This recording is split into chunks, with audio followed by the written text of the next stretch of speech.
It's Monday. It doesn't feel like Monday. A lot of enthusiasm for Monday. Oh my It feels God. like it should be Tuesday. It feels like it should be Friday, Or Friday. but it's Monday. All right. Good afternoon or good evening, everybody. Welcome to our trip to Marine Corps Air Station Cherry Point, where the President and the First Lady will be attending a Friendsgiving meal hosted by Robert Irvine Foundation as part of the First Lady's Joining Forces initiative. Marine Corps Air Station Cherry Point is home to nearly 9,500 active duty, reserve, and guard personnel, and just over 8,000 military family members. MCAS Cherry Point plays a critical role in the 2nd Marine Expeditionary Force and is home to the 2nd Marine Aircraft Wing and the Marine Corps' Fleet Readiness Center East, which performs work on aircraft and aircraft components used by the Marine Corps, Navy, and other services. On the base today, the First Lady service members and their families and serve part of the Thanksgiving meal prepared by Chef Irvine. After serving Thanksgiving meals, they will meet with members and families from MCAS Cherry Point, Marine Corps Base, Camp Lejeune, and Marine Corps Air Station New River. Earlier this afternoon, President Biden had the opportunity to speak with Colorado Governor Jared Polis following the deadly shooting in Colorado Springs over the weekend. The president extended his condolences and offered to provide support in any way that would be helpful. He committed to continuing to press Congress for an assault weapons ban because thoughts and prayers are just not enough. We are shocked and saddened by the devastating loss of life and destruction following the earthquake in Indonesia's West Java province. We send our heartfelt condolences to all of those impacted by this disaster. The United States and Indonesia share a deep and enduring partnership, and President Biden was just there, as you know, for the United States is standing by to provide aid and support if required. We maintain a strategic partnership with the Indonesia's Disaster Management Agency, and for more than 20 years has supported Indonesia's disaster response capabilities, including $2.9 million this year to build capacity for first responders, local communities, and non-governmental organizations and respond to climate-induced and seismic disasters like this one today. Also, we have a bit of good news for families hitting the road this week for Thanksgiving. Gas prices are now at their lowest since early March, with the national average at $3.66. That's 11 cents cheaper than last week and $1.35 cheaper per gallon since June. And it's saving American families with 2 cars about $140 per month. That's important savings, and President Biden is committed to continuing to do everything he can to keep bringing those prices down further. Lastly, got some good news. Some more good news. We've been making a strong push for Americans to get their COVID and flu shots so they can have a safe and healthy holiday season. More than 35 million Americans have gotten their updated COVID shot, and the daily vaccination numbers continue to increase, and we are aggressively working to ensure more and more get their shots. To help with this push, Doctors Fauci and Jha will be joining me in the briefing room tomorrow to discuss our progress on vaccinations and new actions to increase those numbers. So we're excited to have them both in the briefing room tomorrow. Colleen, you want to kick us off? Sure. On the Colorado shooting, I know the president has been talking a lot about an assault weapons ban. That doesn't necessarily seem like something that's going to happen quickly in the new Congress. I just wondered what else the president can be doing or what the administration can be doing with regard to gun control, particularly as the shooting continue. Let me just remind everybody that just a couple of months ago, the president was able to sign into law a gun reform legislation, which hadn't been done in 30 years, and we were able to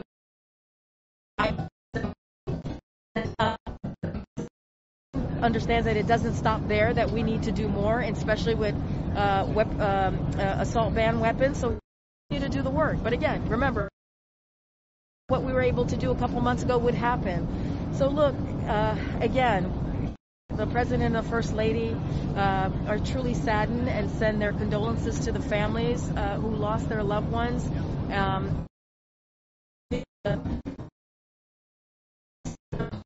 As we can be with what they're dealing with their grief. We're going to continue to work with Congress to try and to make sure that we continue the work that we started and making sure that we be safe, and we're going to continue to do that work. Another one. Oh, sorry.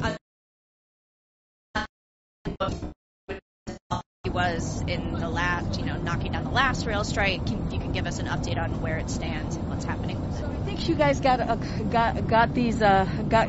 statement from us today, but just to reiterate, as the President has said from the beginning, a shutdown is unacceptable because of the harm it would inflict on jobs, families, farms, businesses, country. A majority of unions have voted to ratify the tentative agreement, and the best option is still for parties to resolve this themselves. And that's what we're going to continue to call for. They should move forward in good faith and get this resolved. The President continues to be brief and to be briefed on this and really keep a close eye on what's occurring. Obviously, the most important thing to the President is American families, making sure, again, that we have an economy that works for all. I don't have anything more to share on that. Is there a contingency plan if there's another strike in December? The President remains focused on protecting, like I said, American families, farms, businesses by avoiding a rail shutdown. We continue to urge both sides to finish their work in good faith and avoid even the threat of a shutdown, as we've been saying.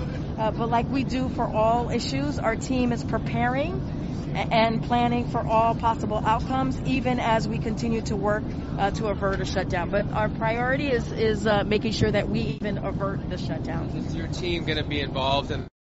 Or is the President intervening at all, or does he plan to? As I said, he's being briefed. He remains focused, again, on protecting American families. As you know, Secretary Walsh has been very, very much engaged on this. And our focus is to make sure that we continue to protect American families, like I just mentioned. And we're going to continue to call on all sides to move forward in good faith and come to the table and make sure that we avoid a rail shutdown. So, Karine, one question on oil. There's a report today that Saudi Arabia might be increasing production. They disputed that, but said oil prices, in particular WTI futures, down to the level at which the White House said might trigger purchases to replenish the Strategic Petroleum Reserve. So was the White House monitoring those prices today, and were any decisions made about whether to initiate those purchases? So look, as you know, you've heard me say this, and you've heard this say this many times before. When it comes to OPEC Plus, we're not a party to OPEC Plus, and we refer you to any potential decisions that they might make. And as I just said at the top of the gaggle, the President is going to continue to make sure that we do the work to lower costs for American families. Don't have anything to preview and moving forward on what a decision might be or might not be. Don't have anything else to share on that as it relates to the Strategic Petroleum Reserve. Separate topic. Do you have an update on the White House's view or watching of the crypto markets and the fallout from the FTX bankruptcy? Look, I talked about this earlier. I know I've been asked. Nothing new. The administration has consistently, as we have done for the past 20 months, if you will, maintained that without proper oversight, cryptocurrencies risk harming everyday Americans. In March, President Biden released an executive order on ensuring responsible development of digital assets. And this fall, pursuant to the executive order, we released a framework that outlined priority steps to mitigate the risk of cryptocurrencies and proposed measures to protect consumers, investors, and businesses. We have consistently urged Congress to take action to address regulatory gaps processed by digital assets and support legislation to better protect American consumers. Don't have more to share beyond that. One more sort of one more in the internet sphere. The president's views on, or the White House's reaction to Elon Musk's decision to reinstate former President Trump to Twitter. We're just not going to comment on Twitter's business practices from here. I understand that, but this is bringing back somebody onto Twitter who used Twitter in a way that impacted January 6th, which this White House has been pretty vocal about. I completely understand. If I heard reports correctly, the former president has also said that he's not going to return back to Twitter. I'm just not going to respond beyond that. And on student loan repayment, on the freeze, do you have any update on the timing and when that decision will be made, whether to lift it or not? Look, as I said on Friday, we're examining all options. Our priority is making sure that we give the American families, American people, a little breathing room, which is why the president put forth student debt plan, his student debt plan forgiveness. And as you know, we've had about 23, more than 20 million people sign up on the website to access the plan that the president put forward. So that shows that people are interested, and it's going to help a lot of people. Again, I said this on Friday, and I've said this many times. It's really unfortunate that Republicans and special interest groups get in the way on giving American middle-class Americans a little bit of a breathing room. This is going to help people, majority of people, 90% of people who will get this relief will be making less than $75,000. That's what we're talking about. That's what the president wants to focus on, making sure, again, that we give families that really need it, American people that really need it, that to be able to put money down on a house, to be able to start their family. And it's unfortunate that that's what Republicans want to do. Look, we took it to the highest court of the land. As you know, the Supreme Court wanted to get a clarification on this quickly.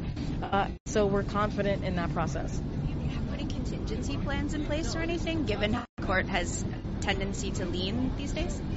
Say, Colleen, as I said at the top when I was answering the question, is all options are on the table, and as soon as we have something to share, we certainly will do that. Karine, now that the midterms are passed, as the administration in the White House, are you preparing for any staffing turnover at the cabinet level or senior advisor level? Are you preparing for folks to depart now that we're past the midterms? So I have no personal announcements to preview at all today or at this moment, but just a couple of things. The president is incredibly confident in his team here and is proud of the historic work that has been done these first 2 years. Just to name a few, as you all know, the most significant economic recovery package since Roosevelt, that's the American Rescue Plan, as you've heard us talk about, the largest infrastructure plan since Eisenhower, the bipartisan infrastructure law, the most sweeping gun reform bill since Clinton in 30 years that the president signed most recently, the landmark China competitive legislation that's already bringing manufacturing jobs back from overseas, that the Chips and Science Act, which was also done in a bipartisan way. It's going to change the way businesses, manufacturers do business here. They're going to come back to the U.S. and create good-paying jobs. The largest climate change bill in history, that's the Inflation Reduction Act, that's going to make a difference and really attack the climate crisis that we have. We have made no secret of actively leading a diverse and wide effort to look for new talent from businesses like academia, labor, and other sectors, and that's just smart, prudent planning for the future, but I don't have any personnel announcements to make at this time. Karine, it's been almost a year and a half since the Los Angeles mayor was nominated to be ambassador to India.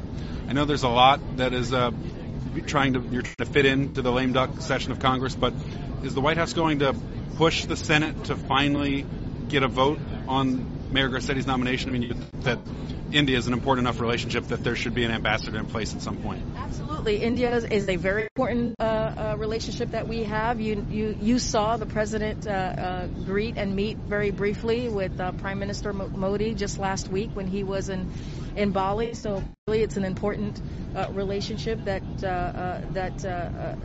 we truly respect. As for Mayor Garcetti, we are committed to getting him through the process. We are continuing to talk to the Senate on making that happen. That is a priority of ours. And just don't have anything further to share on any strategy or anything else moving forward on that. Is the president going to discuss whether he's running for president again in 2024 when he's with his family over Thanksgiving? Look, I'm not going to get into a private conversation that the president's going to have over the holiday with his family. I'm just going to, and I want to be careful, right, because it's we're talking about an election, and I'm covered by the Hatch Act. But what I will say is just reiterate what the president said, basically what you just said, that he intends to run in 2024, that he plans to run in 2024. And like he said, just reiterating what you just said to me, is that he's going to have a conversation with his family, but not going to get into what, when that's going to happen or what that's going to look like, especially since it's a private conversation that he'll have. Thank you. Great. Thanks, everybody.